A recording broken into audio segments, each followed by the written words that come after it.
Në rajonin e Korçës edhe gjatë natës kanë vijuar me intensitet rreshtet e dëborës të shoqëruara me erë. Trashësia e saj varion nga 25 në 50 cm, ndërsa në majën e mashkullorës ka mbi 1 metër borë. Temperaturat kanë shënuar deri në -6 gradë Celsius. 13 borë pastruese kanë punuar pa ndërprerje në akset Korçë-Ersek, Korçë-Darë dhe Korçë-Voskopoj. Rrugët janë të hapura, por drejtuesit e mjeteve duhet të reduktojnë shpejtësinë, të kenë goma dhe pajisje dimërore. Në disa zona ka mungesë të energjisë elektrike. Edhe në qarkun e Shkodrës moti është i kthjellët dhe pa rreshje. Rrugët kombëtare janë të hapura, ndërsa situata mbetet shqetësuese në Fusharës, ku janë të bllokuara të gjitha njësitë administrative të kësaj bashkie. Në 3 bashkitë e qarkut Kukës, rrugët kombëtare janë të qarkullueshme normalisht me goma dimërore.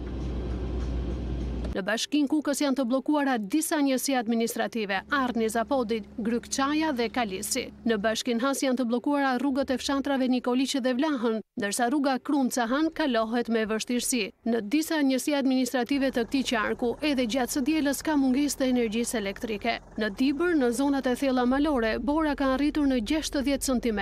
Kujdes duhet të tregohet në rrugën e Arbrit pasi ka akull tek bypassi Murrizit. Rruga Bulqis Peshkopi është e kalueshme. Ajo Peshkopi Kukës kalohet vetëm me zinxhir, si dhe ura e Qereneqit, Librazht, kalimi bëhet vetëm me zinxhir. Edhe në këtë qark ka dëmtim të linjave elektrike dhe mungesë të saj në disa zona.